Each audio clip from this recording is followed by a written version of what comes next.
I don't fall out with anybody. They fall out with me. I wanted to go back to a few months ago to this Channel 4 News interview with Nigel Farage, where he proclaims he never falls out with anybody, which is an obvious lie.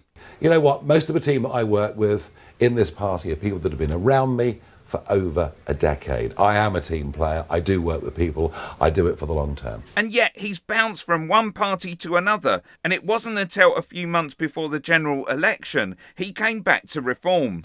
Your political biography is strewn with roadside political corpses, people you've fallen out with. I don't fall out with anybody. I just get on and do what I do. They fall out with me. Around the same time, in March, Farage said young male voters are drawn to him because I speak straight, I am what I am, I never pretended to be anything other, and I suppose I like a pint. And I've got a sense of humour. It's common knowledge that Nigel prefers a glass of red wine to a pint.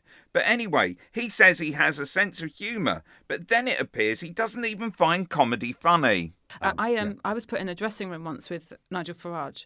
And what, as a challenge? I think so. Well, it was a gig that was put on by The Guardian, so I do think they were playing a trick on both of us.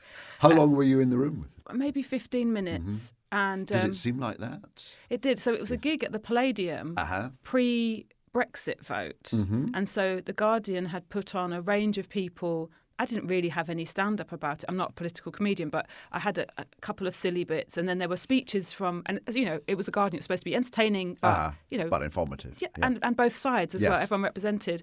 And Nigel Farage was already in the dressing room when I got taken in, and they said, they actually didn't tell me who he was. They knew that I knew.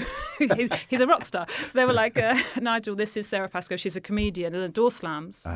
And he says to me, I don't find comedy funny.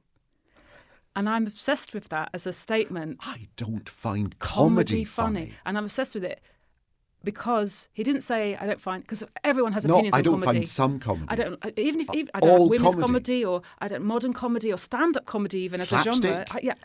To say I don't find comedy funny, and comedy is defined by its funniness. Yes. So he sort of unexisted as a genre, and I thought I don't find food nutritious. Yeah, I don't find food edible. Yeah.